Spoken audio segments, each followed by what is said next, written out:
रूप बगरावे चंदनी अमावसला कर दे बेकुनी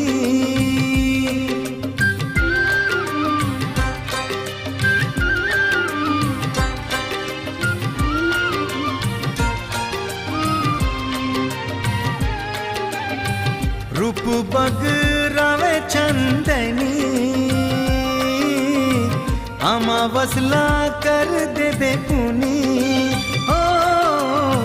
जुल्फ की बदरिया रानी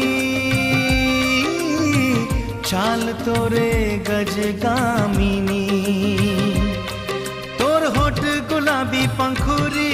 बोल फूटे तो बाजे बंसुरी तोर होठ गुलाबी पंखुरी बोल फूटे तो बाजे बंसुरी मन के ये हंसा तड़ पावे।